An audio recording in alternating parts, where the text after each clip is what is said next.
Broadcasting from the Blanchistan Centre. This is Phoenix FM. The internet is a communications tool used the world over where people can come together to bitch about movies and share pornography with one another. According to the Nerd Index, you should be upside down in a junior high toilet around the clock. This is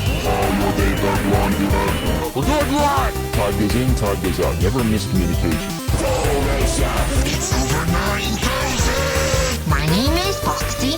The balls are in there.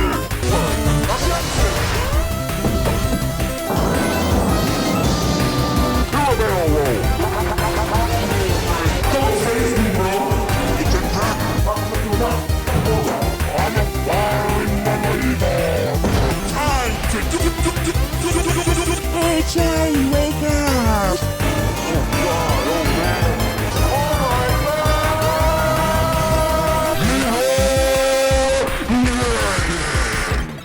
And we're live, guys. Hey!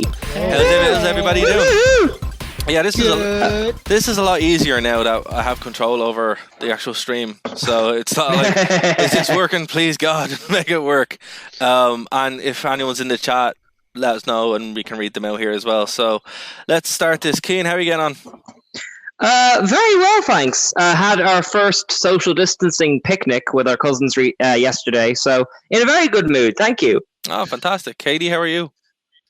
Yeah, we're doing good. We're currently turning the box room into an office space so that but myself and Austin can both work from home. And we have coined the name the Box Office. I like it. I like it. Bryn, what about a refund on my Green Day tickets? Oh yeah. Awesome. Bryn, what about you? Grand. Had a birthday last week, so that was nice. Oh, nice. Whose birthday was it? It was my birthday. It was his. That's why he wasn't here. That's why he wasn't here. He's like, I have better things to do than watch The Simpsons and talk BS. Yeah. He's like, I'm not hanging with you nerds on my birthday. I'm my cool friend. Do cool things. Yeah, I just watched Superman Red Son and Knives Out, which was awesome. So I really want to see that. Knives Out was very good. Knives Out is instantly one of my favorite films of all time. Yeah, it's a shame. It's so good. I love it. It's just a shame everybody hates Rian Johnson for what he did to Star Wars, and I'm like, I like that movie, but it's like, we don't have time for Star Wars, so just moving on. We don't move on. Knives Out is incredible. Yeah. Daniel Craig's weird Cajun accent and all. Daniel Craig playing Kevin Spacey doing a southern accent is what happens on screen, and it's brilliant. And I endorse it in every possible way. The whole movie is like, and what I love about it is it's basically Murder, She Wrote, right? And then they actually they lampshaded by having Italian Murder, She Wrote playing in one of the scenes, and I'm like, this is fantastic. I think the only problem I have with it is that, or at least I think they might have edited it out of some cinema releases, but when I saw it, it starts off with Rian Johnson basically mansplaining what a mystery is. Oh, I didn't see that. I didn't see that. Thank I'm God. Not even kidding. Like, it was like, Irish film cert, like 12s and up logo. Then just literally Rian Johnson in a chair is like, hi everyone, I'm Rian Johnson. Now remember, this is a murder mystery, so don't tell anyone how it ends. And we're like, God, just get on with it. Oh no. I bet they still didn't do it though. I mean, can you believe that Darth Vader was Luke Skywalker's dad the whole time? Thank you, Mrs. Bull, the picture I for me. asked you not to spoil the end of Knives Out. It's so good though. Like, I enjoyed it about as much as I didn't really like the adaptation of Red Son, which was a bit like, it was good, but it was just like a bit underwhelming compared to how good the book, it was, the Superman book it's based on is. But yeah, and then it's just Dungeons and Dragons every Friday with my friends, which is nice. So the joys of conference calls. Yeah. Can I tell a story of how I nearly rage shared today? Yes. Yes. Please do. Right. Me and Dara, we follow this YouTube thing called Midnight's Edge. Oh, yes. So they put one up today, which was, The Last Jedi fans are starting to crack. And I went, no, I'm not. So I kind of got arms out, I'll share this and I'll tell them down and all that kind of stuff. And I sat in it for an hour because I'm afraid the bots are going to come after me. So yeah, for anyone who doesn't know, Keen is having a battle with Facebook bots. You invoke the ire of the robot uprising. It's specifically only going after Keen, though. It's like... No, to be fair, the exact same thing happened to me the same day. Really? I didn't say it, but I felt so vindicated when I saw you posting in the chat with all your posts, because like I'd done a big sharing thing like the night before, and I'm like, right, I'm really going to push this week's episode in advance of the next week's episode, get a real thing going. And then I saw, it's like, you have 20 notifications. So I'm like, oh, hey, great. I clicked into them. And it was all Facebook saying, your post breaches community standards. Your post breaches community standards. And I'm like, what? I wish somebody would tell me why Facebook hates SoundCloud so much. When I posted mine and I got reported for it, they didn't just say I breached community standards. What they said was I was misleading people in order to get likes. Wow. It's artists or anything. Wow. Damn those ugly artists trying to get likes. Wow.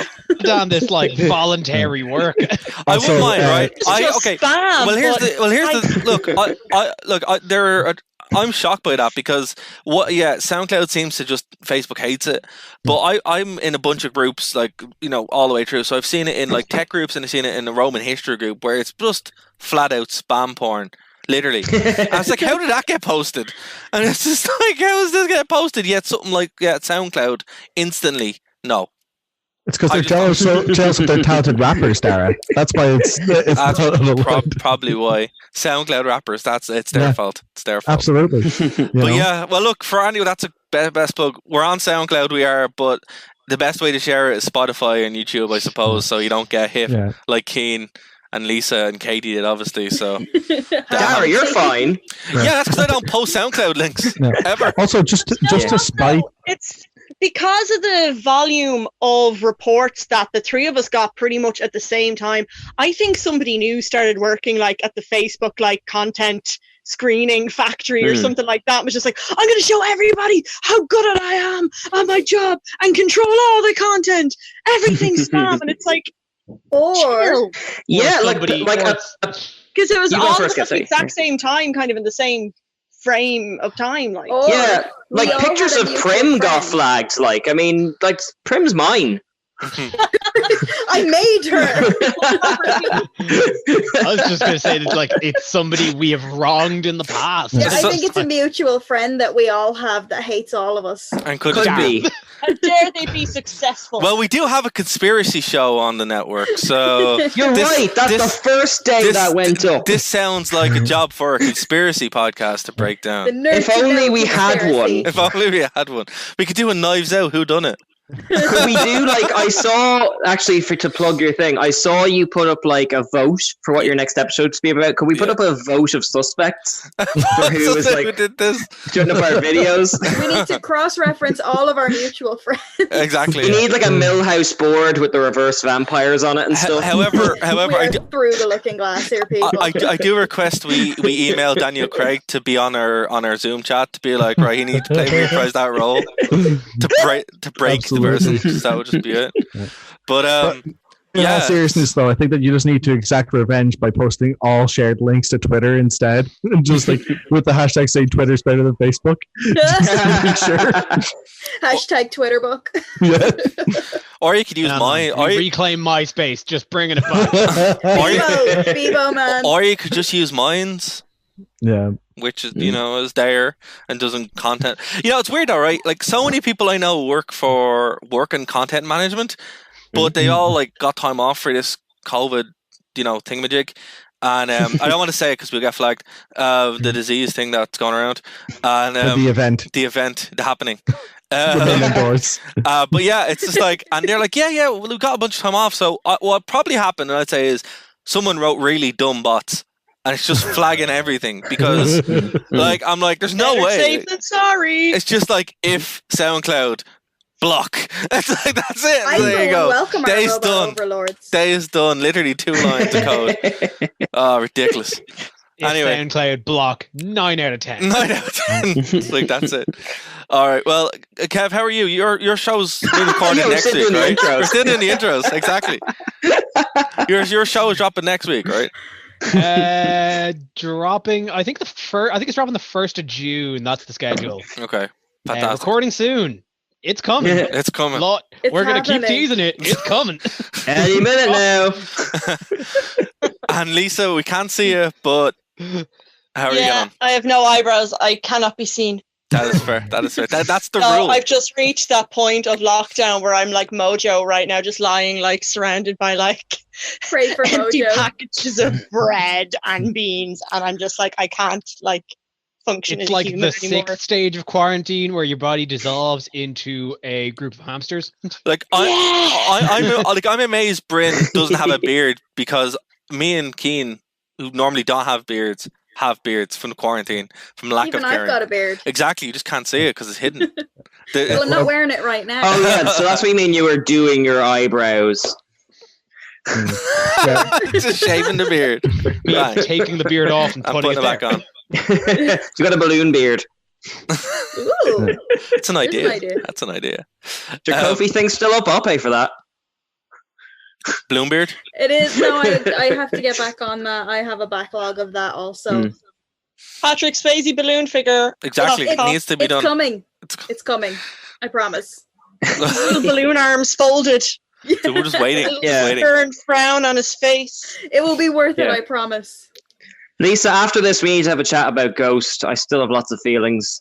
Are we talking about the Patrick Swayze movie or like the best band in the world? Patrick Swayze. What's the best band in the world? Ghost. Lisa, you are. You me. Oh I man, will stand Ghost to the end. you're Why upset. do you not like Ghost? Who knows? No, I love it. I love I just it. need someone to talk about with it. It's I funny. think you're both talking Confused about right now, but let's just say there's Ghost and then there's Ghost. I just know Ghost is the Very goodest much. boy, so like, not really sure what to make of the band. We're all talking about Casper, right? Yeah, He's the friendly ghost. friendly. Jasper, the friendly ghost. Right. Well, let's steer this back onto some sort of topic. Lads. Yeah. Okay. By the way, this is a Simpsons episode. Yeah, It is a Simpson episode. And I was thinking, I'm like, well, actually, when I was watching the series, the same thing happened to me that happened to Katie, where I just watched it straight through. I'm like, oh, Silent Bob, not Silent Bob, Sideshow Bob's here. I was like, Sideshow Bob's here. It's like, what's going on? And I'm like, oh, I've gone too far. So then I just went back. Now And I I was went like, through Babbitt County. That's the thing. Knowing you two both did that, I was like, oh, okay, I have to know where to stop, apparently. yeah, and that was it, because I was just Bob. I was like, once you hit Sideshow Bob, you're like, okay, I've gone too far. This, I think, has Take a left before Sideshow Bob. Otherwise, you've gone too far. this has some of the best episodes in the whole series, and also it has like two which I really don't like. One that I really don't like, and one that I'm just kind of sick of. Is Monorail. is the one you really don't like? No, not Monorail. Is the one you really don't like the bottle episode? The bottle Or episode. are we just the clip show? Oh yeah, no, sorry. That's obviously just that's not included. thinking about No, we're not thinking about that at all. No, it's actually it's. Can I just say though, it's like I did not know that the Simpsons clip shows had brilliant, funny names. Yeah. Like, did you see that? I didn't know that this clip show was called "So It's Come to This." a Yeah, Simpsons clip show. because in the lore, like around 11, that was when the show was supposed to end, like properly, but it just never did. So Actually, no. The one sticking point I noticed with the clip show, just because we're absolutely not going to come back to this. If it's kind of framed as memories, why are they remembering a Treehouse horror scene? Well, because that episode they told stories. Yes. Yeah.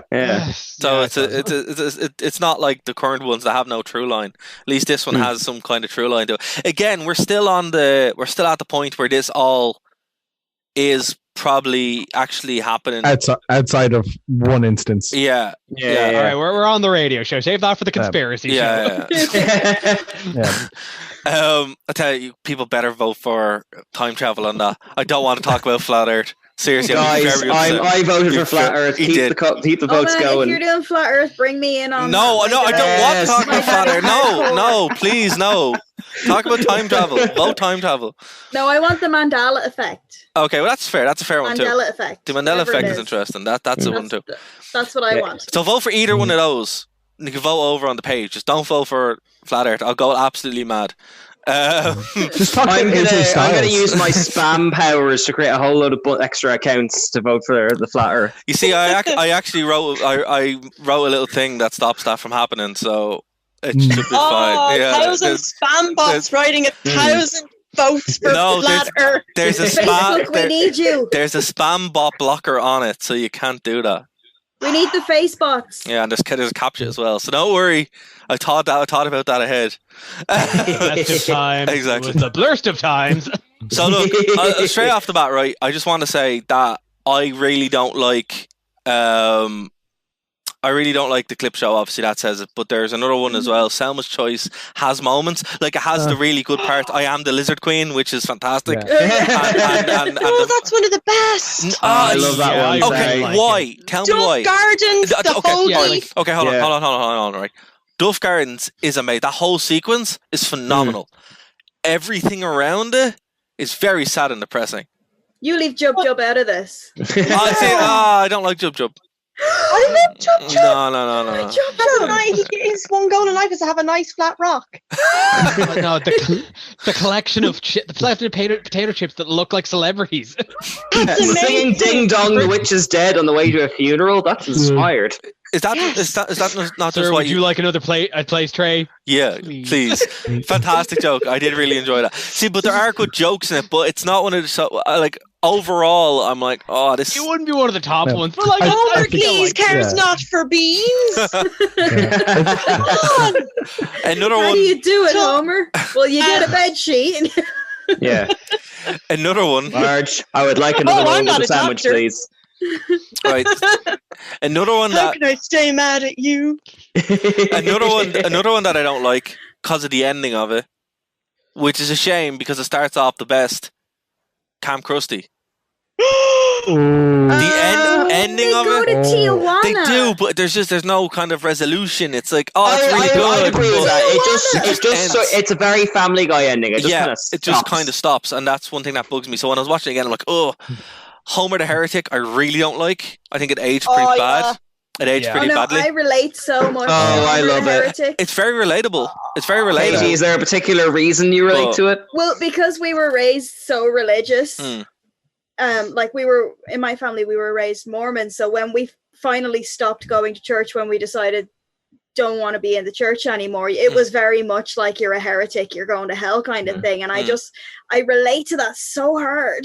Fair. And I would say, there's something really satisfying about knowing that, like, it's like people keep telling me I'm going to hell for not going to church, and somehow I'm going, well, I'm able to lie in now, so fuck them. But it's not even that. It's the whole thing of, like, even Homer's argument where it's like, is God really going to punish one person for not going to church? Yeah. It's very hard not to be part in that conversation. Well, what I would say there is what it feels like. The way we still had that kind of layover from season 1 and 2. This feels like one that is kind of still in 1 and 2.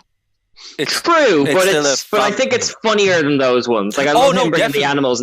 Oh, definitely. It has a joke, but the actual, like, meat and potatoes of it is still very small. That's fair. The morality story thing is still there. Yeah. Actually, that episode has one of my favorite moments from The Simpsons as well, where where the house is on fire and Flanders throws Homer out the window and he hits the mattress and goes back. And Flanders has to backflip back in. It is fantastic. Although backward somersault is one of the most beautiful things ever animated. Although here's the thing, massive plot hole from a show that happened 30 years ago. Why is Flanders home on a Sunday when everyone's at church? Yeah, maybe he was coming back to check on Homer because he in his conscious Christian conscience could not allow Homer to stay at church, and he knew that the Lord would forgive him for leaving church early to go bring a lost sheep back to the flock. That is a good point. He could have gone earlier. How is that not as big a plot hole as Krusty being a fireman? I saved your cat. I did it. Krusty has a lot of jobs. What's this axe for? Chopping wood. I'm chopping wood. The final one on this controversial little list of mine. Marge gets a job, or Lisa's first word. Marge gets a job is better because of the jokes and actually has some of my favorite moments in it. Lisa's first job. I'm not a fan. Lisa's first words, I don't like. I love it to bits because it reminds me of Prim and my dog. Fair. Just their relationship where she's in love with him and he's like, "You're stealing my space." Fair. Oh. I hate Homer's triple bypass. That episode just. Oh, really? It has so many good Dr. Nick moments though. Yeah, like what a lovely Dr. day. Nick moments overall. Like I think season 4 is really divided. It's like half of it is like the best episodes out of the entire 30 season franchise, and then the other half are just really like meh or very dull. Definitely, I think that it definitely doesn't feel as consistent across the board as last season. Yeah. Now the highs are higher, but I think the lows are a little lower. Yeah, I agree. And that's kind or maybe just that the highs are so high that the standard of the previous seasons looks just knocked flat up. Yeah. in comparison. Yeah, I think one of the things that's really interesting in this season is that like even in the episodes that I don't think there's an episode in the season that's like in any way remotely close to being bad. But in every single episode, even the ones that you probably don't enjoy as much, they still have some of them. Like I would still say they have like much more punchier jokes than the previous seasons. Oh, most definitely. Where definitely. Yeah. When they hit very, very hard. But it's just those episodes that are like top tier are not just top tier for the season; they're top tier for the entire run. That's how good they are, and it's kind of like when you're listening to like a really good album, then you listen to the follow up, and you're like, well, the first one was amazing, and it's not going to beat that. So like it's that same kind of a situation. But here's the thing, right? On that point, at the clip show, that's where the break. According to the theory, that's where the break is, where everything after it is Homer's wild imagination. Yeah. Tune into From the Dark podcast airing this Friday. No, it's not airing this Friday. It's next Friday. I need time to discover. But no, like, and if you watch it with that kind of mindset, the jump starts to get a bit wild. Like the front, fair enough. Whacking Day. Go come after Whacking Day. I know I'm not, but I'm saying is the jump is starting to get more and more. Okay. No, Whacking Day. That entire episode is just in poor taste. Great. Marge in chains, and then Krusty gets cancelled. The scope of that. By the way, Krusty gets cancelled has my favorite bit in The Simpsons in general. Like in general. It's when Reverend Lovejoy is talking, he's like Gabbo this and Gabbo that. They should be talking about worship this and Jericho that, and I just fucking die. I just start crying. It's the funniest thing ever. Yeah, no, I think I do not know how many times like a week I end up quoting the Red Hot Chili Peppers bit where everyone can enjoy that. I'd like to hug and kiss you. I want to do is hug and kiss you. That's much better. Everyone can enjoy that. I actually sing that when that song comes on. Something I didn't notice about Krusty Gets Cancelled, because I've got the wiki in front of me because I can't keep which ones are season 4 straight in my head. Note, this is the only episode up to date where Marge, despite her prominence, doesn't have a single line of dialogue. Oh, that would make sense. Spotted, sir. That would make sense. I suppose she doesn't really do anything in the show. Yeah, it's a Lisa and Bart heavy episode, so. And but to be fair, even Homer doesn't really do anything because he's just kind of there, like, he facilitates a lot of the kids getting around, but he's not really doing anything. There's no obviously they had to just push them aside to make room for Bette Midler. By the way, Bette Midler, Chili Peppers. Pushing the car off the cliff. Right. Speaking of Marge, can I just say the episode A Streetcar Named Marge, I think, is one of my favorite episodes ever. Yes, I was going to say, watching these on Disney Plus. Yeah. It's so This great. is the first episode I really loved in the Simpsons run so far. Yeah. Like, it speaks to all the theater things I know. And actually, just because my dad played on an actual Streetcar Named Desire opera, this one always just makes me laugh the whole way through. Like, but here's one thing as well. Sorry, just before you jump in, Katie, that this actually got the Simpsons in a lot of hot water with New Orleans for the song. Really? Oh yeah. Oh, I can see that. He actually had to apologize for the song. Oh yeah. For New Orleans. Sorry, Katie, go for it. When I was a kid, I thought it was "you audience, rotten, filthy, blah blah." You audience. Yeah. Like, why are they insulting me? I thought it was like breaking the fourth wall in the extreme, and it wasn't. But when you're a kid, But I just love the way that just the quotability is unreal in A Streetcar Named Marge. All the Alfred Hitchcock references, and as well, I think we'd reached that point with the 3 to 4 seasons where we'd kind of seen the kind of crap that Marge had to take from Homer, and it was really endearing to see her do something for herself and kind of try and struggle against living with such a domineering kind of brutish kind of overpowering force. Even though the love was there, it was nice to see her do something for herself.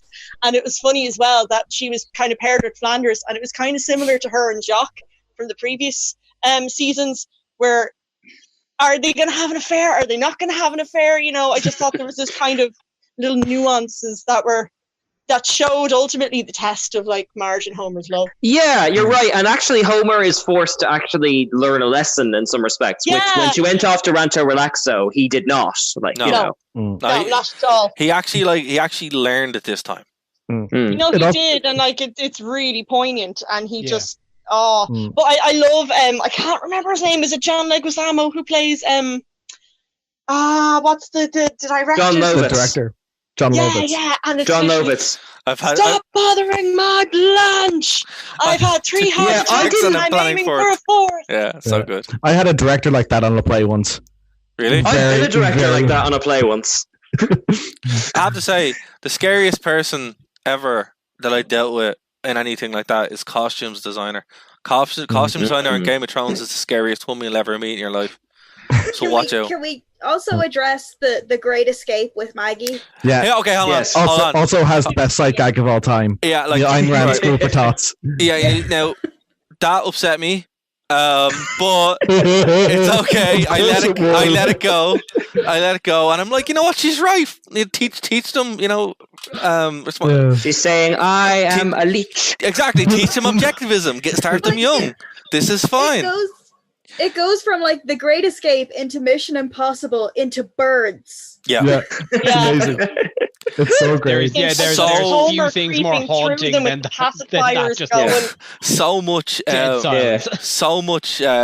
Hitchcock in this, but the whole season there's a bunch of Kubrick as well.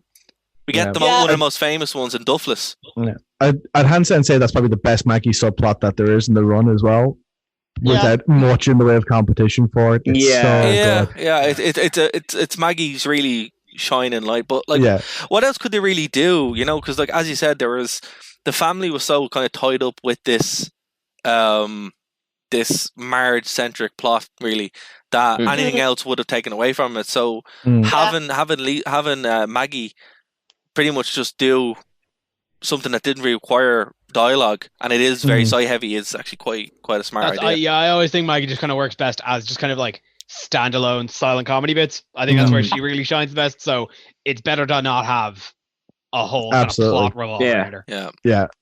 But this one, like it was a rare instance where like a whole kind of arc of hers actually really nailed it. Yeah, it was really good. Like it's shame. Like I feel bad because like we're jumping over what is like the best episodes of The Simpsons right now. Oh, we'll get there. I think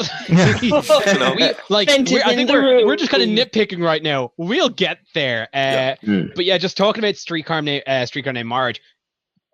I just think it's kind of what's the word I'm looking for? It's kind of reflective that like where you have like again this really really great Marge episode. I think what's the name? I have the list. Hang on a sec. I just had it. I think Marge Gets a Job has aged terribly. Hold on, it's aged terribly, but it's also really, really good. It's got some funny moments. I think overall it's really sour. The Angel of Death. The Angel of Death, like that's the best thing. And then he gets the cocks the gun and gets him all out. And you're like, oh my god, it's so good. It's so good. I'm sorry, man. It's so funny. Just being like, God damn it, Mr. Burns is being creepy right now. The fantasy of how he envisioned her husband Homer is just brilliant. It's pretty cool. Him now, the senile fool in his sweater and tossed around his shoulder. The senile old fool. It's so good. In the episode's defense, though, it doesn't pull its punches. Like they do refer to it as sexual harassment. Like, and I think that is for a cartoon, for any show in the 90s. I think it's held up in that respect that it calls it out for what it is. You would get that kind of behavior in television, and it wouldn't be commented on. You know. Well, look, put it into context, right? This was in 1992, like 1992, early 93, right? Yeah. Actually, it was November 1992, and at the same time, you know, you'd have shows where this would just be part of the show. Yeah. You know, like even later on in Friends and stuff like this, lots of sexual harassment of that by the main characters. Totally fine. You know, in this, at no point was Mr. Mr. Burns is the villain, really, in general of the show. But like, well, he does kidnap Tom Jones. Let's not forget that too. No, and it's not only kidnaps him, but like there's a gun up to his back. Like it's just, so at no point is presented as a good thing.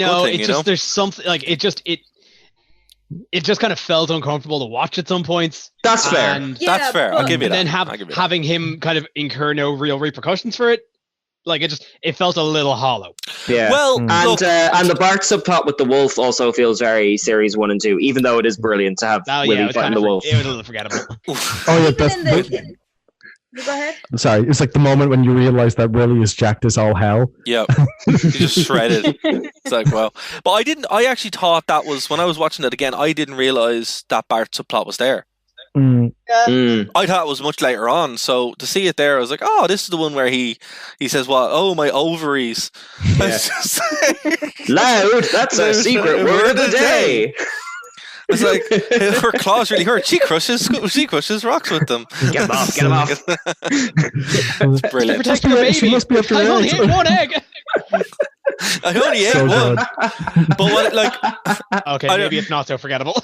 Yeah, it's not. See, that's the thing. Even like, I think that is the lowest rated one, except for the clip show, and even still, that has some fantastic jokes in it. Can I stand up for the clip show? Actually, I know maybe it's because I know that there are worse ones to come. Like we watched the Love one the other day, but like I think there's enough. Hear me out. Like there's enough DNA in this first clip show to almost make it its own episode. Like I remember the fridge exploding and Homer trying to get the chocolate out of the thing. Like, and I always remember that joke, but I forget that I could never remember that it was part of a clip show.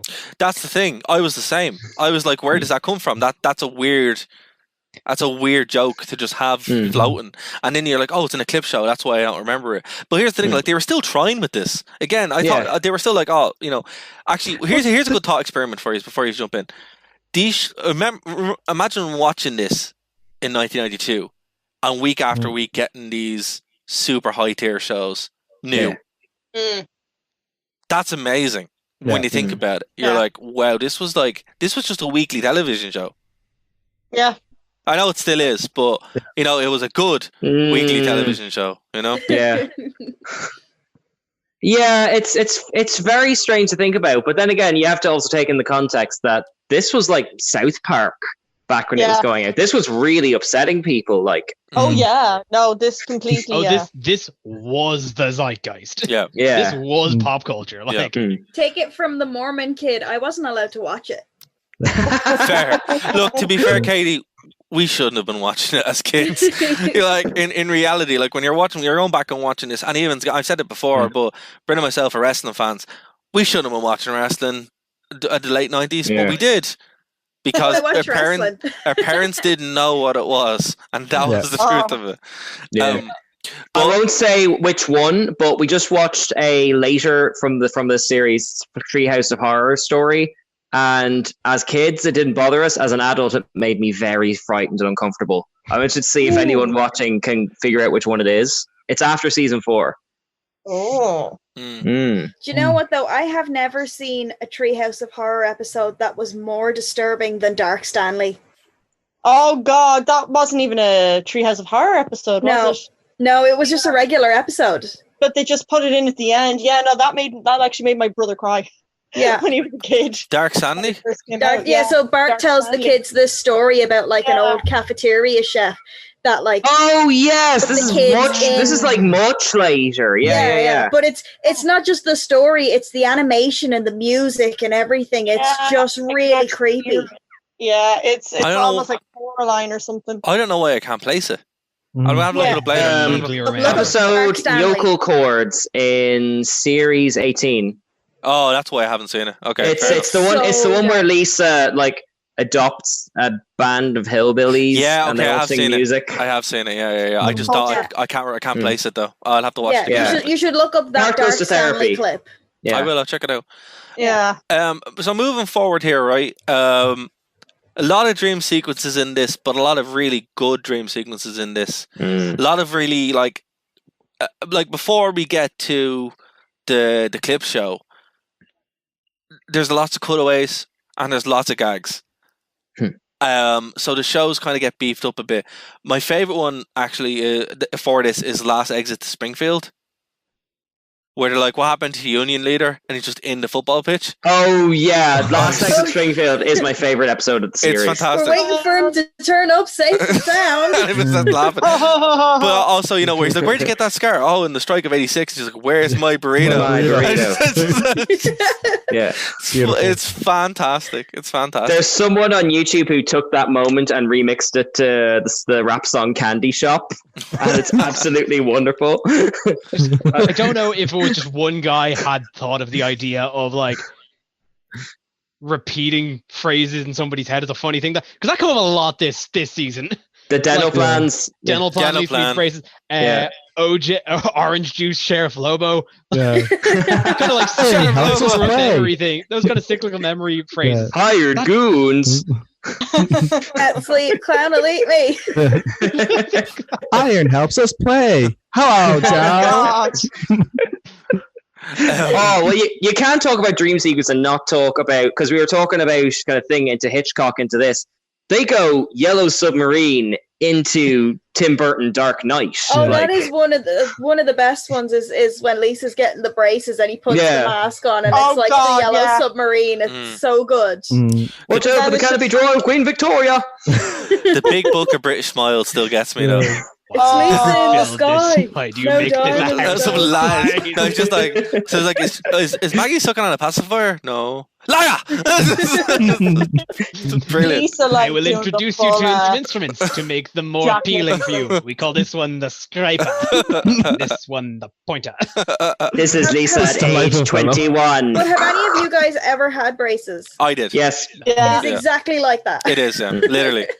Oh, this set a precedent for like my feeling towards dentists. Yeah. Yeah. The fact this is the gouger. The fact that they have like a scary This happy little fellow. It's the poker. I don't know.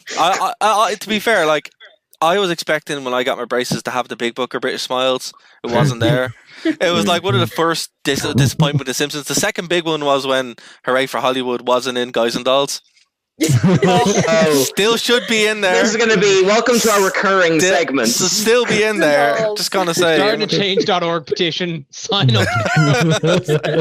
If we get a bigger audience, that's what's going to happen. I swear. It's gonna. I can send you a song about being a dentist from the what's it called? Little Shop of Horrors. Yeah. No, familiar with that. Classic. Guys, Mr. Plow is in this season. Oh, there's another classic. Senior Plow. So it's muchos. Alcoholic. Oh God. Mr. Plow. One of the best episodes ever. The first great Adam West animation performance. One at a time. One at a time. I know we're all excited. One at a time. Yeah. Can we put our hands up? Yeah. Okay, Kane, you first. Here's the hand up. The Adam West moments. Family Guy got 3 good seasons just out of basically ripping off Adam West's performance in this. Yeah. But it was Adam West. Then why doesn't Batman dance anymore? I know, but he becomes job for you. In Family Guy. He becomes the mayor doing that kind of crazy stuff. Like, but that's just Adam West. He's like that. Yeah. Oh, really? Well, he was like that. Ripping pepperoni. Fairly Odd Parents too. He was like a Batman. He was like a superhero. He was Catman. Catman. Oh man, Adam West. Like, even though probably all grew up watching the '60s Batman show. Yeah. I have much more love for Adam West after this episode. And then his career basically was just being a parody of that. Yeah. Because it's like everybody loves Adam Wee. You know. Has anyone here seen the Return to the Batcave? No. Film? Oh man, I did hear, but that was like the 70s based one. I heard about it. I never saw it. It's basically like a dramatized. It's like a dramatized story of the making of the 1960s Batman show, where half of it is set in present day. Where I have seen this. Yes, sorry. Adam West and Burt Ward are trying to find the stolen Batmobile, and then it just like does these flashbacks. So it's like actors playing them doing the show, and it's brilliant. It's so damn funny as well. Yeah, doesn't it have a lot about him and Burt Lancaster's like relationships and that kind of stuff in it? Like, it's like Burt Ward lost his. Burt Ward, sorry. Yeah, Burt Ward. His wife left him because she couldn't handle him kissing women on screen. Oh no! Also, like his stunt double was never available to do stunts, so he'd have to do his own stunts. That's literally the worst stunt double ever. Yeah, and like there was like, and then in the actual present day stuff, there's a recurring thing where Adam West makes Burt Ward pay for everything. It opens up with one of the best jokes related to Batman that's ever come on, where like. Adam West is in his main room in his home. He's like, and his butler comes and goes, "Oh, thank you, Alfred. What do you have for me?" It's like, "It's Jerry, sir. I've worked here for 20 years. My name is Jerry." Hands him this thing for it's like the invite what he has to go for. He's like, "Oh, great. I'll get there right now." And like presses a button on the bus in the hallway, opens up the briefcase, the bookcase behind him, and goes down the pole. Gets down there and Jerry's there. He's like, "Jerry, how did you get here so fast?" "I took the stairs, sir." Stairs? It's so good. You have to find it. It's amazing. It is amazing. Yeah. Awesome. Yeah. One of the best additions to this is just the really low rent commercial that they do. Oh yeah. Old Man Winter. Old Man Winter. Old Man Winter. It's fantastic. Are you legislated by the state, Homer? Shut up, boy. Like you really just feel like there's a really good dynamic that I miss in The Simpsons with Homer and Bart, where like Bart is just a little you know what to his dad, and it's like it's just really, really, really funny. And this was just top tier kind of stuff. I do want to talk about. Now, we won't go too much into it because. We do. It's one of those shows episodes that everyone talks about. Marge versus the Monorail. Personally, oh yes, yes. And may I say, may the force be with you. Do you even know who I am? You want a little rascals? I'm going to go on record and say it's probably my favorite episode of The Simpsons. Yes. Yeah. So it's the only that and the one with the dental plan are the only two where I jumped in the air when they came on TV. It's kind of hard, like to pick which one because they're both so good. I think Marge vs. the Monorail exit out by a tiny bit, but it's not much. It's not much. I'm gonna put my hand up right now and say that when I was watching through the season, I actually skipped this one. That's okay. Only because I have seen it so many times. Yeah, I totally get that. And I nearly did that too, but then I got like 5 minutes in. I'm like, nah, it's too good. It's too good. Yeah, it's too good. Yeah. I knew I shouldn't have Mono means fun and rail means rail. This concludes your intensive training. One of the things that newest drivers everywhere. One of the things I want to highlight is Conan O'Brien wrote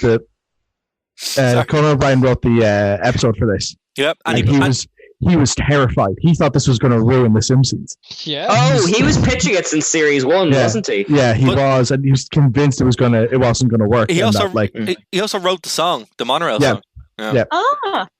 Homer, I have someone here who wants to talk to you. Is it Batman? No, he's a scientist. Batman's a scientist. To be fair, solar power. When will people learn? To be fair, when people ask me things, I usually answer with Batman. Yeah. And just say it's Batman. So is Who's at the door? Batman. Of course I'm Batman. So the doors weren't automatic on the Enterprise. We had somebody behind the scenes pulling the doors open. Somebody wants to stop these. No, the world needs laughter. Solar eclipse. The cosmic dance continues. Switch seats. One of the best memes is with the cosmic dance, and it's like it's like, oh, the cosmic ballet continues, and it's just like the picture of like the little bear in the car, what Homer thinks is ballet, and it's just like best Simpsons crossover meme with itself ever. Okay, I'm gonna put myself on the firing line here.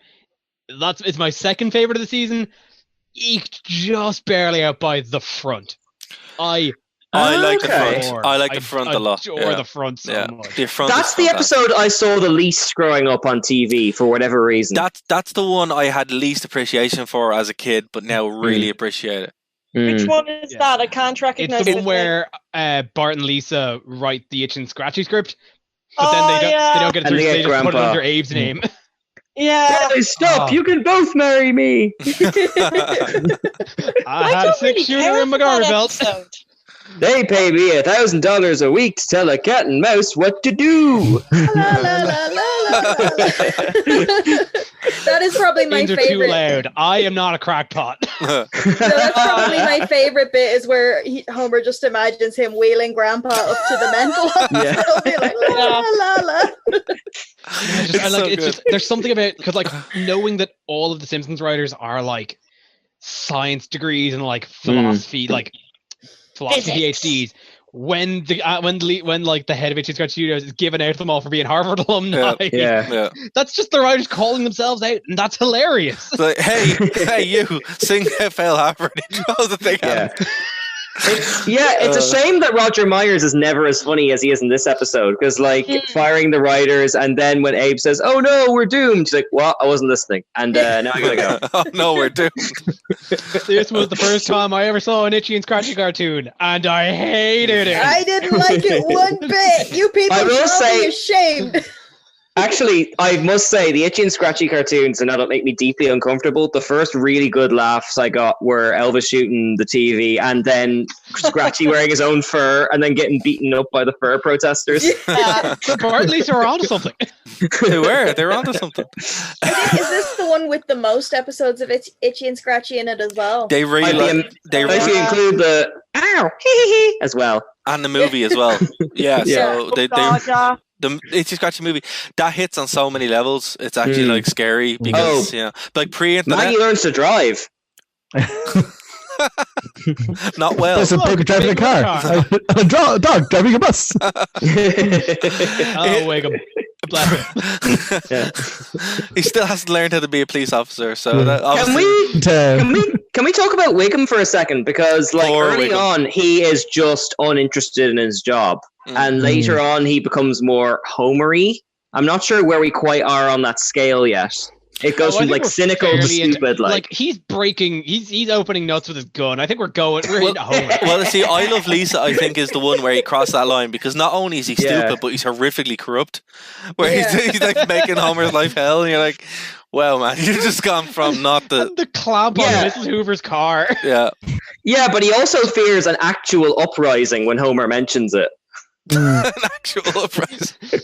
No, have they set a date? If we can bring it back to the monorail, just the town charter scene with him and Quizzy. Yes, and checking it. Fuck some lasses every quarter. It's like, wait, keep how many broads do I get? But that's what I mean. He goes from being like just a very cynical person to a kind of a dense person very quickly. Yeah. Like, well, he never figured out that one of his subordinates is the father of his child. So that's true. And to be fair, once you see that, it can never be unseen. No. So, Allegedly. Well, it looks so like him. It looks incredibly like him. So I was like, there you go. Right, we need to touch on this because Keen, you brought this up on the Facebook page, Whacking Day. Oh yeah. Yes. Okay, I'm sensing there's a divide here. I don't know where it is. So who hates Whacking Day and why? I who love likes it to bits. Who like? I don't hate it, but I think it's in poor taste. Okay. Against snakes or the Irish? Yeah, because hold on. But one thing I will say, right, the Simpsons, and one thing that I'm shocked by that nobody picked up on, the Simpsons, like the Irish get a really bad rep in the Simpsons. Like we're the butt of they do. all the jokes. They do, jokes. But the jokes are based on the fact that the Irish are treated shoddily when they came to America. So that's what I read it as. But the Irish racism thing is like that stopped being a thing in like the 60s. But like the thing about it as well is it's like You go first, Katie. Sorry. No, yeah. The thing about it as well is like any Irish person, you can say something really horrible, mean to them, and you'll have a laugh. Well, yeah. Yeah, but that's what I mean. But and a fine job you did too. And literally, that's in the show. But like, I think that's funny. Like when people bring up the I'm like, you should probably watch it from an Irish perspective. We just take the joke. I am much more offended by like the episode with Liam Neeson in it, where Bart is Catholic, or the episode where they go to Ireland. To be than fair, I am about one leprechaun saying one line in an episode. I will say is this. this is like funny Irish jokes, and there's loads of them, Yeah. like loads of them. But the one, the Liam Neeson one, that is like, Oh god. yeah, that's that's not okay. It's not okay. Like, and I'm like, no, it's River really Dancing in Heaven. Yeah, No, and the Irish one's the worst. What offends me the most about the Irish one, I know we'll get to it in like 30 podcasts time. Just the little errors, like the policemen are dressed like they are in the UK, and they're called police. So red. Yeah. The centre of Dublin has a bloody forest in it. Yeah, it's like where it's like just go. Like Dublin had a forest. I'd go there all the time to get away. Well, from it's the got city. Stevens Green, but I don't think the guy from Once is playing there. Exactly. No, but no, it's just something to mention. Like, there's loads of Irish jokes in this, and it's just, they're funny. But I'm just like, there's a lot of them, and it's just kind of funny that it's just something that's never mentioned. I wouldn't be as offended by that as like maybe like an Italian person would be offended by the guy who runs the pizzeria. Also, a lot of Italian. Luigi, Also, a lot of Italian jokes as well. So I don't know which one has more, but they're the two that really get it like full blast. But it's always funny and it's always a bit of crack. And it's Apu that people got upset by, Which like is- some 20 years after the fact. Like, and I consider him to be a fully rounded character. Like more rounded than the leprechaun in the bar anyway. But even in Homer the Heretic, like the Homer Homer poking fun at Ganesha, that didn't feel like them poking fun at Hinduism. It felt them more poking fun at Homer's ignorance. I mean this extends to any joke, irrespective of the Simpsons. Context is important. The context is Homer is being horrible. The context is not the Simpsons is being offensive to that. You know exactly. Like I think it's like what we said about the Marge Gets a Job. Like Mr. Burns is a horrible person. Yeah. Thus he's going to do horrible things. So he's got 10 high-priced lawyers. Exactly. And, oh god. But no, you just sit behind a wall at all times. But bad enough. Like Whacking Day does have Barry White in it, who has a fantastic cameo. One of the only times where like him being himself actually isn't like it serves a purpose. He shows up. It's a plot point. It's a plot point. Yeah, it's like it makes sense. Like literally going through Homer's record collection, and it's like chipmunks and all this kind of stuff. Like even when he finds out why he's there in the first place, that he's like, "Oh my god, you people are sick." Make me sick. I don't think we brought this up on the baseball player one last week. I know that's like our control episode for celebrities. Yeah. The Simpsons got very good performances out of their celebrities, even when they weren't actors. I'd love to know how they did that. This shocked me. You mentioned who some of these people were on the guest cast, which I never really noticed because I don't watch them on Disney Plus. I just when I watched them on the PS3 and then flicked through the ending and the beginning. So yeah, Keen, who's actually in this season? Guest. So, not as many this season. There's more kind of still Phil Hartman and John Lovitz. It's more who plays Ruth Powers again. She's kind of the only new major character. Yeah. We've got the likes of Adam West and we have 2 appearances from Liz Taylor being Maggie and herself. We've Leonard Nimoy. We've got not many this season, actually, I've got to say. Like the likes of Brooke Shields as well in the front we mentioned earlier. But what we do get instead is we get... Oh, and obviously Christy Gets Cancelled. There's like a billion celebrities. Obviously, they used all of their celebrity money for the one outing. Yeah. But what we do get is a few characters added to the series that weren't there before. Like, what's his name? Dr. Nick actually is a doctor in this. Superintendent Chalmers pops up. Bumblebee Man pops up.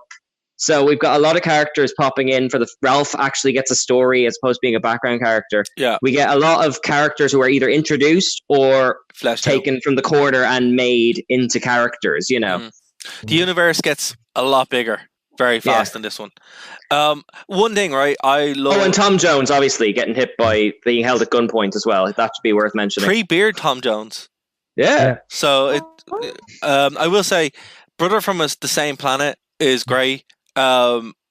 I love the story, and also has some of the best use of physical comedy so far, outside of Homer falling down the gorge, where he's fighting. It's like, this is even more painful than it looks. It's like, look, boy, another disadvantage. The starfish as Death Star at the Tom then puts in the shark. Like, there you go, fellas.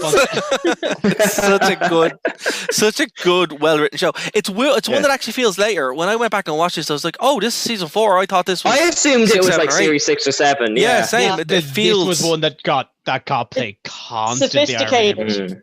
Yeah. Yeah, and actually, is there... No, what is the subplot? The subplot is Lisa's addiction to the coal lines. Yeah. Oh, and we've got... Corey. Yeah. Story. Yeah. Allegory.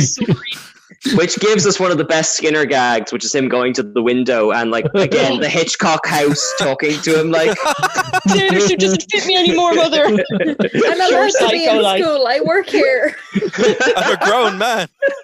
That's so good. I love it when they go into like Dark Skinner. I love that. Yeah. Oh yeah. I miss that. Skinner, I love it. Well, one thing about it is we didn't see Agnes yet, so once we saw her, the mystique was kind of pulled away. She's actually. I don't think she pops up until series 5, but in her first appearance, she's actually relatively pleasant, isn't she? She is in. Well, like she doesn't have any speaking roles, but she is in this season. She gets the Osaka flu. Oh wait, I'm wrong. She was way back in series 1 in the one where Bart got sent to France because she called him Spanky. Oh no, I know. I think that was someone else. I don't think that was her. I think that was her. She was in an earlier season though with the cherry bomb. Yeah, that's it. That's Spanky. Oh yeah. God, yeah. I need to use the little girl's room. Right. You're right. The mystique was built up around her, and then once she became a character, you couldn't kind of do that again. Like Marge and Chains also has taken on a new life based on The Happening. I've heard that, but it's not from China. It's from Japan, though. Yeah, it's the Osaka flu, and it's not. So anyone who thinks that is a bit silly, and watch the episode because it's some of the jokes. Some of the jokes are just a little funnier now, considering the circle. The placebo thing, that's even more funny. That's Where do we get these placebos? Turn this truck, and it's like a bit of bees. Yeah. So good. Can I just ask about something? Because I think, especially Kev, with your animation degree, you're gonna understand this better. When they have a scene in Japan, is that scene animated poorly on purpose? Where they're like talking, and it's like I think that's supposed to be like a poor dubbing thing. Yeah. Okay, I thought that was as a kid, I just didn't get that whatsoever. But now I have a greater appreciation. It's a strange joke, I think, but like I think that's the point. Even the fact that they like kind of finish talking and laughing and they keep going, like, you know. I think that was supposed to be a joke of like throwback to the old B movies where they'd be like poor dubbed. Exactly. Even the Rugrats did that during they had like a Godzilla episode, and they were I forgot about Reptar so much when I was a kid. But they were like in Japan, but like the voices would be moving, but there'd be no talking. There'd be talking and no voices moving, and I'm like, what's happening? Which, speaking of, I wonder how far away we are from the Japan episode of The Simpsons. We're still quite far away. Don't worry, we're getting. We're not far away from Mr. Sparkle. Oh my goodness! Guys, on that note, for anyone listening on Phoenix FM, we're going to take our break. If you're watching the stream, we're going to keep going. So we talk to you next week if you're on Phoenix FM. For everyone watching the stream, let's continue. I need to find a better way to do that because it's just like a hard break. But anyway, we'll just record the actual ending and just like glue it on. Like that's usually what I do. Yeah. But it's like when you're listening to. I don't know if you listen to like wrestlers podcast. You guys wouldn't, but Bryn probably knows what I'm talking about. When you listen to them, there's always like Chris Jericho does all the time. He's like, oh God, yeah. So that was really funny. Now talking about our sponsor, and it's just it's just like he just edited it in at random points. It's really annoying. Yeah. But anyway, so I just want to be more upfront with people watching the stream. Right, look, the Osaka flu is a funny episode. I would say that Mr. Sparkler one, really looking forward to that one myself. So it's a great episode. But we are the best. But we are really far away from them going to Japan because that's when the show starts to dip quite a bit. That's well on the dip. I thought that was earlier. No, I know it's I want to say it's season 8.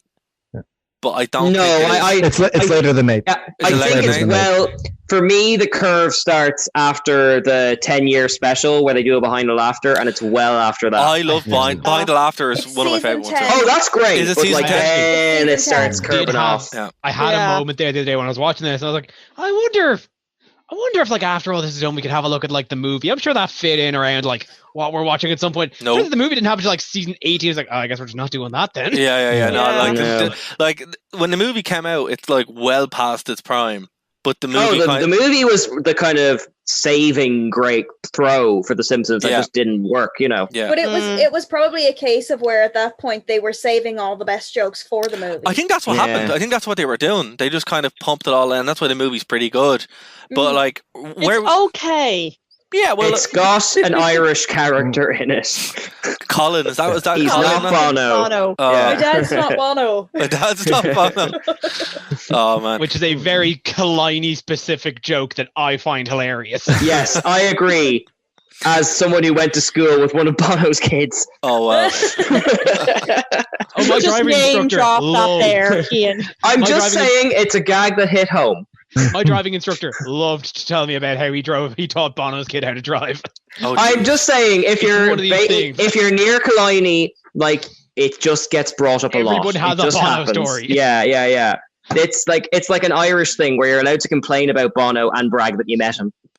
That's fair. That actually, I was going because we're off the radio and we're streaming.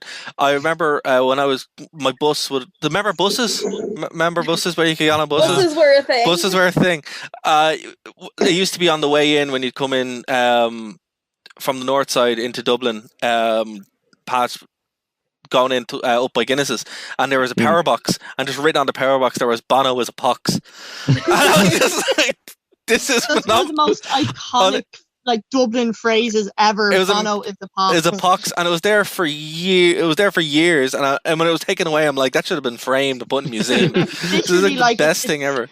It better have been taken and put in the goddamn National Gallery. Exactly, that's where it belongs. Like one of those, the Dublin canvas. Yeah, where they do the power boxes, just Bono's pox. Yeah, because that's it. That's just the best phrase. And every time I see it, I'm like, every time I saw it, I just. It cracked me up. It's the most Dublin phrase ever, and it just catches up how everybody feels about Bono. It's just in one sentence. Oh man. Okay, there's 2 episodes we didn't talk about, and one I'm really shocked we didn't talk about at all is Treehouse of Horror 3. Oh yeah. It's funny. That wasn't as funny as I remembered, but I really like the framing device of it. I thought the middle point with King Kong was a bit weak. The last part of it's pretty funny where he raises the dead, but it's still okay. Krusty. The Krusty doll makes up for it. Yeah. It's so strong. I thought the Krusty thing was weak, and I liked King Kong. Oh no, I love that Krusty doll. Oh man, I was raised on King Kong, so maybe I just I really like how they got the shots right. It has a counterpoint to King Kong. But King Kong was always one of those things, for me anyway, that it was never a strong enough story in itself anyway, because it was a giant gorilla falls in love with a woman. Oh no, man. That's not entirely true though, if you've watched the original though. Like it's more of a sort of so much more to it. Yeah. I watched it's more about the capitalizing of foreign nations. Yeah, and it's that too. I think it was the remake, the one with Jack Black. Oh, the Peter Jackson. That was 4 hours of my life that I will never get back, and I watched 4 hours twice. Of everyone's life that no one's going to get back. Yeah, well, it was 8 hours of mine. I remember going to see that, but we ended up sitting at the front row of the cinema, so I had spent 3.5 hours like this. Oh no! But see, the second time I watched it, I actually timed it. And literally nothing happens right up until the hour mark. Well, it's a fun fact. It's the only. Do you remember those PSP movies you get to get on discs? It's the only one that takes 2 discs to play the one movie. Because it was like 4 hours long. The only UMD like PSP disc I have movies are Spider-Man 2 and The Matrix Reloaded because I got it for 99 cents.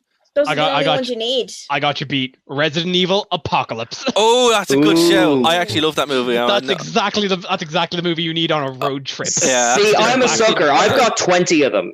I've got like a full collection. Oh my god. 20 Resident Evils. Well, I thought this was the future back then, before downloads and streams became like a thing. GameCube disc, but in plastic. Mini discs, man. Mini discs. Mini discs actually were really good. But actually, here's the thing. I discovered a YouTube channel last night where a guy talks about random tech, and he was talking about prison tech, right? Tech in prison. Okay. And he was saying the reason why cassettes were kept alive for so long is because that was the only thing you were allowed to listen to in prison. Plastic, clear cassettes. So there's a specific cassette that is only allowed in prison. And then everything plastic, so plastic TVs, but it's clear plastic, so you can't make a shiv out of it. And all this kind of stuff. Something in it. Hide something in it. Yeah, and I'm like, wow. So yeah, apparently until like the last revival of tapes, like recently, this is what kept them alive. Prisons. So there you go. So if apparently Kanye West released an album specifically for prisoners, and it's a clear white tape, and he's like, if you ever see this, that's why. It's because they're for prisoners. Good it's like, all right, why would he do that? Prison's bad enough. Yeah, well, apparently, also, you can't turn it up. There's no volume button. The volume button's disabled, so you have to plug in headphones. Oh. So yeah, there you go. But yeah, that's kind of how I see UMDs as well. You know, it's a shame they didn't hand them out in prisons, because they probably would have kept them alive. There's no download. Everyone in their prisons with their PSPs. Exactly. Yeah. But yeah, look, I like the PSP, and I still do. It's just a shame that medium just died a death. You know. Much like the mini disc.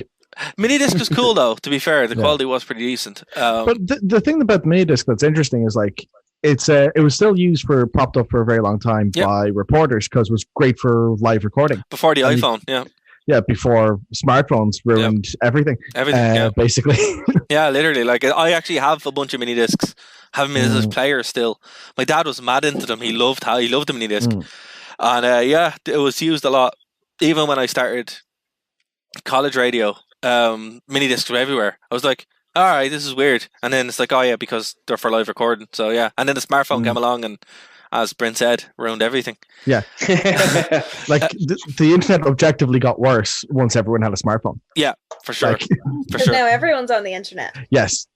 Well, it used to be like the internet used to be like a break away from reality, and now reality is a break away from the internet. Yeah. So the normies ruined it. Yeah, the normies ruined it. And now we know why Bryn refuses to use Windows.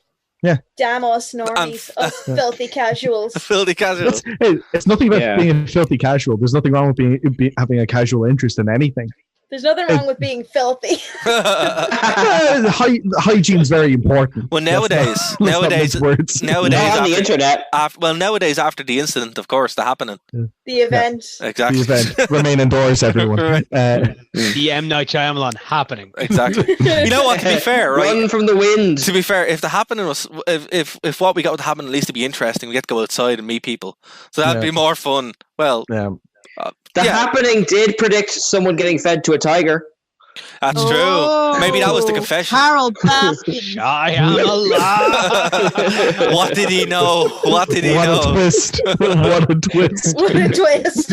Well, there is the whole conspiracy that he wrote 2020, so that could be the twist all along. It would explain why bloody things keep happening every month. I mean, like, with the way things are going, it's definitely riding up to the caliber of The Last Airbender. So, like... When Lyle Lanley has started just eating your shirt there.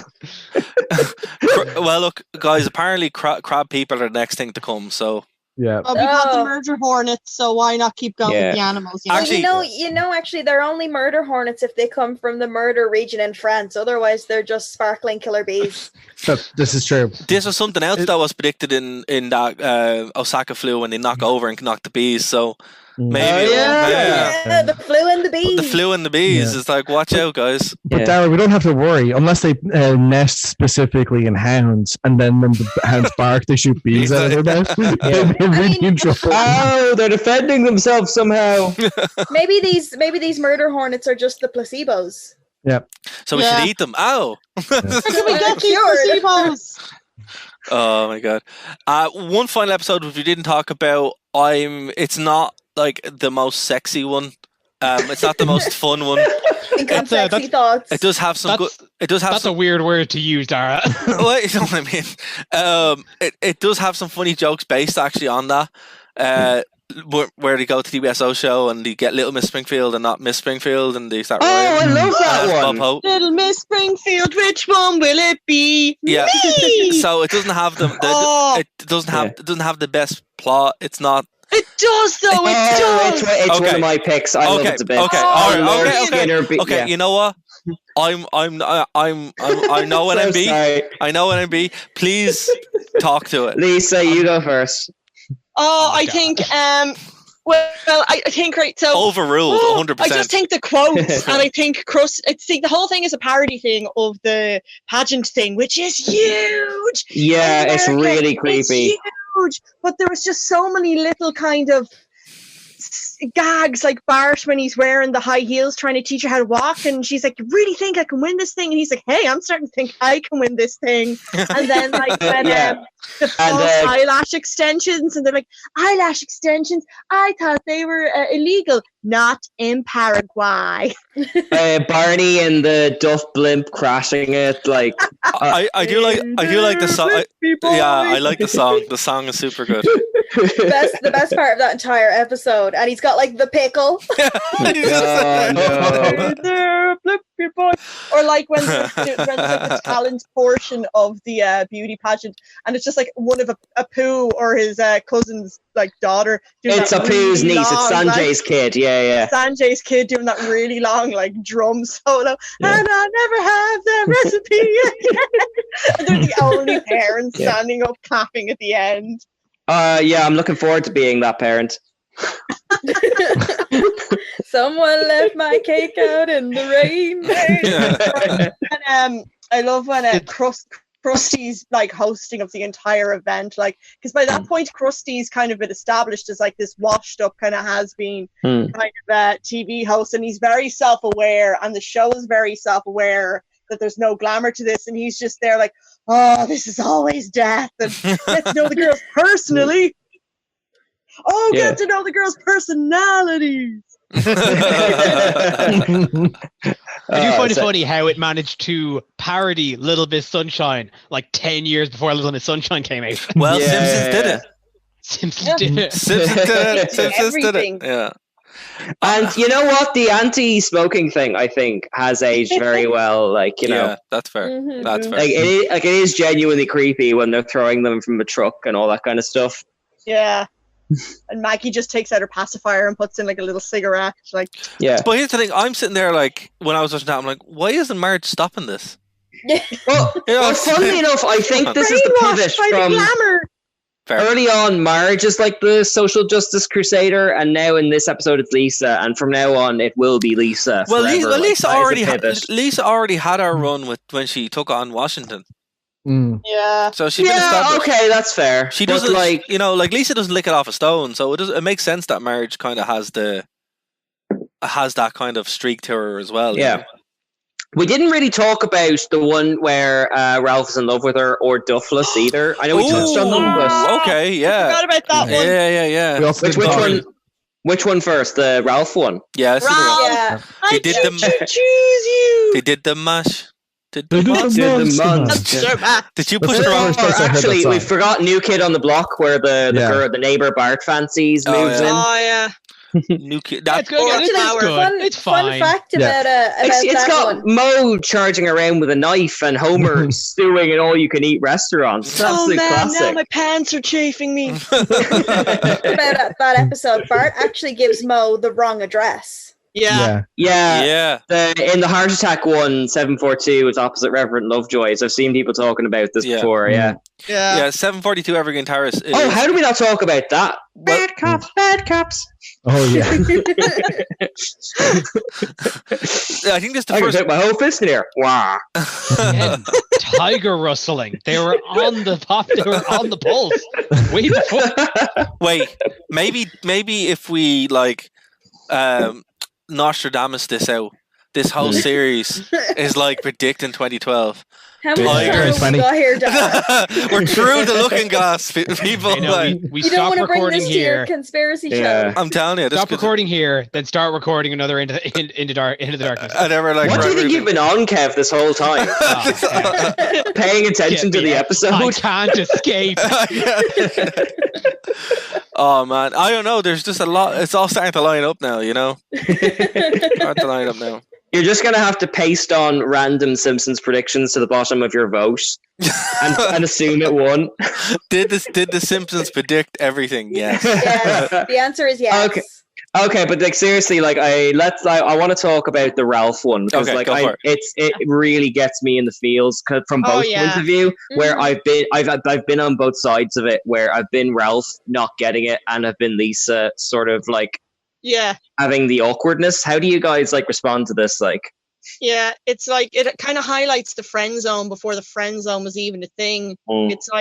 It's like showing that, like, because this wasn't something that was kind of talked about, and I know in recent years, especially with shows like Friends with Ross and stuff like that, whole friend zone thing is quite a hot button topic. But it's just kind of highlighted back then that like you can have different kind of levels of friendship, and you know, friendship doesn't always mean like romantic intentions and stuff like that. And it's just like, how do you do that? And it's like sometimes, you know, being cruel to be kind, and you know, sometimes, you know, it's a very grey area, and I think they handled it really well, but I just feel really bad for Ralph. They did, because Lisa does kind of make her feelings clear, and then the dad like gives him a bad lesson, like, so there's lots of, it's neither like, there's lots of levels to it, like, it ends really nicely though.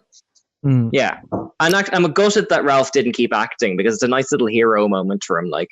Oh. It is though, but I love when they're at the Krusty special, and like Ralph like drops the ice cream on Lisa's dress, and she's like, "Oh no!" and Wiggum's like, "Oh, chocolate! Nothing gets chocolate out." And he just has a big massive stain on his like pants, like. Yeah, it's like. See. But my question to that is: does he only have the one pair of pants? Yes. Everyone in Springfield does. He has several pairs of pants, Dara, but they all have chocolate stains in the same place because he doesn't learn his lessons. Fair. Well, mind you, he does say after the horrible, not appropriate for kids story with Krusty, he's like, "Really? I keep my pants on in this version." I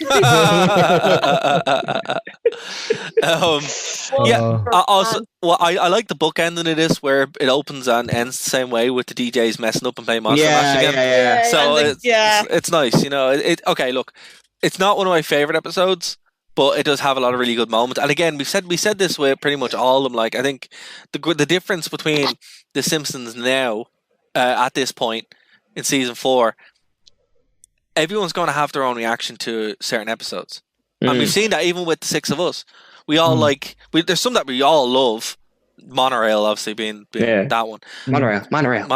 But like even Monorail. Even the Lisa and Ralph one, it has such a universal message in that, you know, like Lisa does something nice for Ralph because she feels bad that, you know, she doesn't want him to be left out, and then Ralph takes that niceness as in like, oh, she likes me, and that has happened to everybody. Like there isn't a person I know that hasn't been in a situation where they were nice to somebody, and that person, because they were so starved of affection or whatever it was, they felt like that there was romantic intention, but the difference and is then go all in with it. The difference is this one then ends with them saying, actually, let's be really good friends. It's a nice resolve. It is, and it's one of those.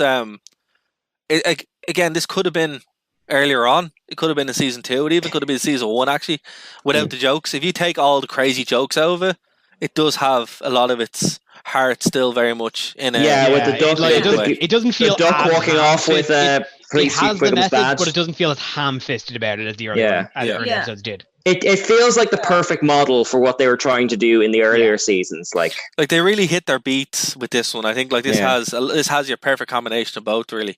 Yeah. Duffless is one that doesn't, but still. Lisa, wait, hang on. How? I mean, Lisa, you, not Lisa Simpson. Like, how have you not talked about the most hamster-themed episode? Yeah, in exactly. The Simpsons so far. Exactly. I've been waiting all episode for you to talk about this. Yeah, it's like the only time I can. Because I don't like that episode. I find it really dull and preachy. I like Nibbles the hamster. Climbing the shelf. I I love the guy with the voice. I can't think of his name in the pet shop. And he's like, this little fella writes mysteries under the name of J.D. McGregor. And then he's like, listen, kid, just take him before his ma eats him. That's like the one good bit in it. I just find that episode really dull and creepy. You don't find Homer like getting stuck at the train tracks trying to resist the duffs that are falling from the air?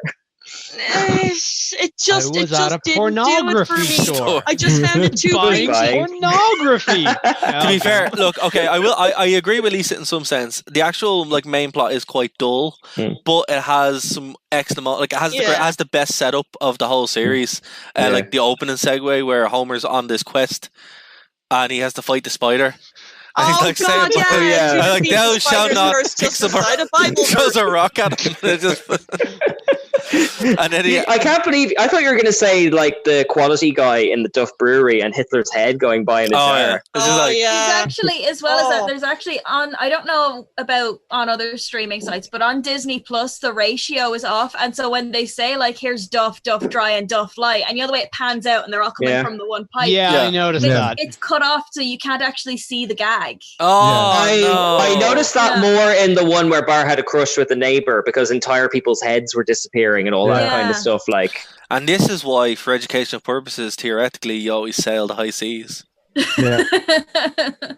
and by the high seas, you mean you avast. You test your network connection. You go about 5 miles away from a Dublin coast in a rowboat and watch Simpsons there where they can't find you. Exactly, legally, of course. Kean, keep that.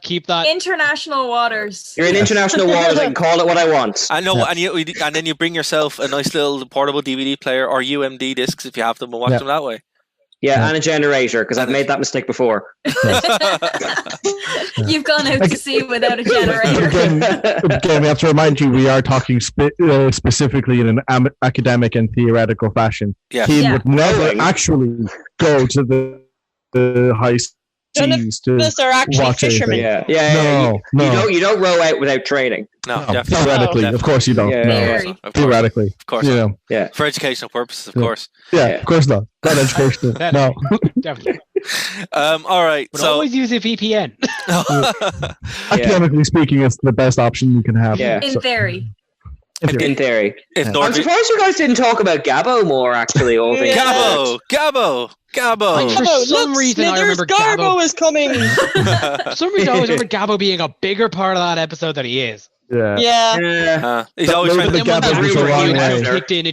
I just forgot about him because the variety show section's the way funnier part. Look, those it's like that's gonna hold the little SOBs. Actually, all the kids in Springfield are SOBs. No, my favorite. Sorry.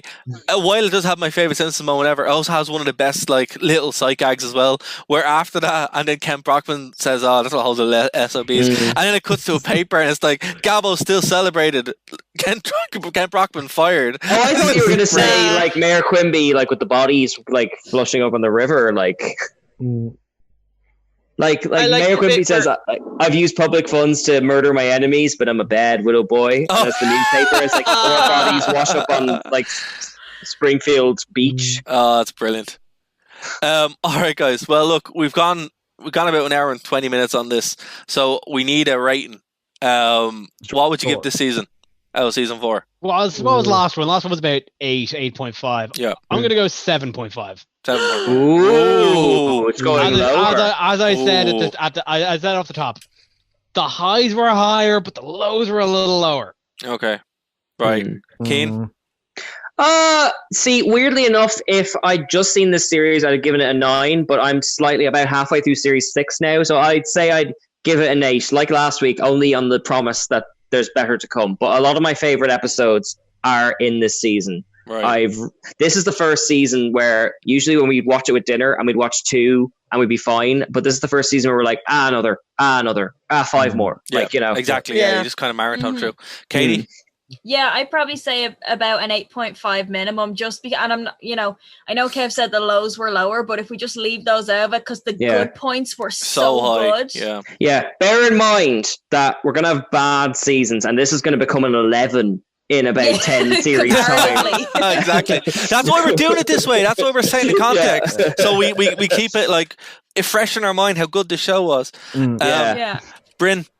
So, I see where Kevin's coming from, but what I would say is, I think that the weakest episodes still had very strong stories, and even though they wouldn't have been the funniest episodes in the run, the jokes that hit very, very hard. And I think the best episodes are head and shoulders better than the best episodes from the previous season. Yeah. So for that reason, I would give it an 8.5 as well, because I do think it is just. This is all just coming from the fact that the softball episode is one of my favorites. Actually, I want to circle back to Katie's point. Like, we nominated a control celebrity episode last week. Do you think any of them top the baseball episode? Considering we've got Krusty Gets Cancelled has basically all the celebrities apart from Barry White. I think that's still the benchmark. Yeah, it's still the benchmark. I wouldn't say anything has topped it. I'd say some part like Adam West came very close. Yeah, just that bit alone came very, very close. I truly love the Bette Midler cameo. Look, I would say why is still the control. The Bette Midler stuff, a lot of stuff in Krusty Gets Cancelled, and obviously the stuff in Marge vs. the Monorail. But to be fair, I'm going to say this now before we get to Lisa. Marge vs. the Monorail is probably the control episode of Simpsons, like the peak of the show. Of the Simpsons. Which is weird, because apparently people hated it when it initially went out. Of course. It was more of like a mixed response. Like it didn't do very well ratings wise. Comparatively, it was kind of middle of the road, and people weren't overly hyped about it. But over time, I wonder if Dara has this on hand now. I'm guessing that's probably the highest rated episode of the season right now. It is, 9.1. Yeah. Funnily enough, I know you've got your conspiracy theory about Homer's coma, but I think I mentioned this on an earlier episode. Leonard Nimoy beaming out is the first time they do something that can't exist in reality. Look, what I will unless he does that, maybe he did. Look, we don't know. That's what I'm saying. What I'm saying is actually when we're on that theory, that's something I'm going to actively start mapping now, because we might as well, right? But Lisa, where does this fall on your scale? I'd give it a 6.5 maybe. Pretty good episodes, but I just found that it was like I said, it was a 50-50 kind of series for me. Like the half that was good was like top tier, then the other half just drags it down. So I'm going to give it a 6.5 maybe. Oof. I mean, do bear in mind the next season we open with the B Sharps and Cape Fear. So there's going to be a lot of good ones for people in the top spot next week. Yeah. Taking this season as a whole, it gets a 6 for the great episodes, but it loses like the last 4 points for the really just dull, draggy, downy kind of meh episodes. Yeah, the guys, I thought I was being harsh. In those episodes, I don't think are good enough to, bring the score up. And this was a season with hamsters. Yeah. Well, look, I mean, you've done something wrong if you can't make Lisa like hamsters. Well, look, here's the thing. That's my point. Like, I wouldn't say 6.5. I would say, look, probably the best way to do it, right? When the show is bad, it's a 6.5. When the show is good, it's 8.5. I think that's the best way to grade this. I would, because at some points I agree with you guys. On others, I agree with Lisa, because it does kind of drop at some point. But I cannot grade this lower than an 8.5. But I think the fair way to do it is when it drops, it really drops. But when it's high, it's so high that it carries the whole way through. In the middle, like my 7.5. 7. Okay, all right, okay. You know what? 7.5 then. Yeah. Kev nailed it. But again, this does have probably the best episode of Simpsons. It does have some of the best moments. It personally has my favorite Simpsons moment, as I said. Just when that Jericho line, I just crack up completely. I just can't even control it. So it's just so good. And look, if you haven't seen it, fair play for making it through a 90-minute podcast about it. Yeah. And if you haven't seen it, we admire your patience. Exactly.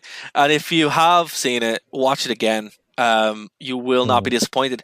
Here's the thing. Get involved. Let us know what your favorite Simpsons moment was. Comment, subscribe, ring the bell, all that stuff. And we'll be able to interact with you guys there. Because I know Dave's very big on the comment and on the rewind, so we'll do that on the videos here as well. Guys, before we get out of here, there's lots to plug because these all have all the things that are happening. Yeah. So I'm going to start to my left with Katie. Katie, what have you got coming up? Yeah, so we have episode 2 of Doing It for the Exposure is coming out Thursday at 1 p.m. GMT. And it's another episode where we interview another Irish artist and how they're coping with the lockdown and just general tomfoolery stories about, you know, their careers. And I don't want to give it away, but it's a lot of fun. We're going to be talking to a photographer who shoots quite a bit of like horror gore stuff, so he gets mistaken as a serial killer quite a bit. Right on. It's just going to be great. That's great. Cian, what about yourself? Yeah, I've got a new episode of the Game Corner going out this Friday at 1:00 GMT. Katie, you're going to have to teach me how to talk like that. With Keith Byrne, who's a fantastic animation character designer. He works on Danger Mouse and loads of other things, as well as my good pal Martin, who has got a lot of Zoom games to recommend. Also, just kind of like literally before we started recording, we got our first 2 requests to be on the show from people I don't know, which I'm excited and terrified about. But it's nice to know that people like want to be on it. So if you want to be on the Game Corner, like hit us up on the Instagram, the Facebook, or the email, because I really want to hear from people during lockdown what they're playing. You're more than welcome on the show. So that's my plug, and thank you. All right, Lisa. Yeah, so episode 10 of Straight Outta Canto will be airing on Tuesday, 26th of May around midday GMT. Straight Outta Canto is an Irish podcast, 18 plus, for everything kind of horror, nerd, and gaming and J culture. And episode 10 is a Junji Ito special. So that's going to be very good. I'm still so psyched about that. Looking forward to that one. Lisa, you're going to have to teach me how to market. That was a great plug. Kev, I know. Step 1, include Junji Ito. Always. Kev, I know stuff's in the works, but... stuff's in the works. The premiere episode of my new show, Anime Crash Course, will be hitting the sites on the 1st of June. Right. It's going to be an anime kind of book club recommendation podcast featuring Katie, Cian, Lisa, and Keith, who was with us at Anime Lockdown at our Doki Doki panel. So it's going to be a whole lot of fun recording. Are we going to say what it's about? It's like, no. Right. Oh, gonna keep it close to the chest. Got to keep a little bit till the time. Right on. And Bryn, what about yourself? We got anything to plug? Yeah. So, well, it's still in development. I've had some issues with getting the format right for it. But Tech Takedown is coming. Don't know when, don't know where. I'm aiming for early June. But as soon as I have more details and updates, I will be sharing them out on all of our social media feeds. Excellent. So.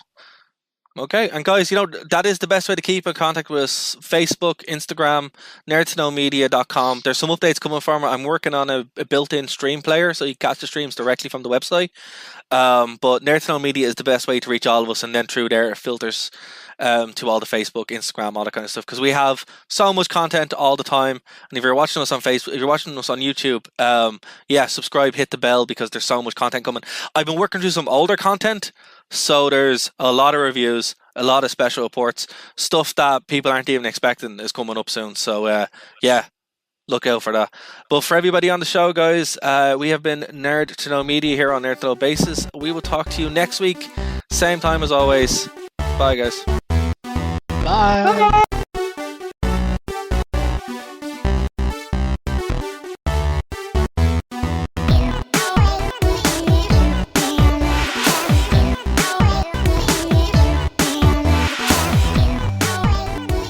Alright, so you're listening to the podcast, you're like, hey, I'm not in Ireland, how do I get in touch? Well, TuneIn has you covered. That's how you can check us out live when we're on the radio. You go to TuneIn and download the app, or you can check out the live streams on nerdtoknowmedia.com or Phoenix 92.5 FM. If you want to get in contact with us, it's very easy. Nerd to Know Media everywhere. Nerd to Know Media on Twitter, Nerd to Know Media Instagram, Nerd to Know Media on Twitch, Nerd to Know Media at gmail.com if you want to reach out via email. Hope to hear from you soon. Thank you for listening to a Nerd to Know Media production.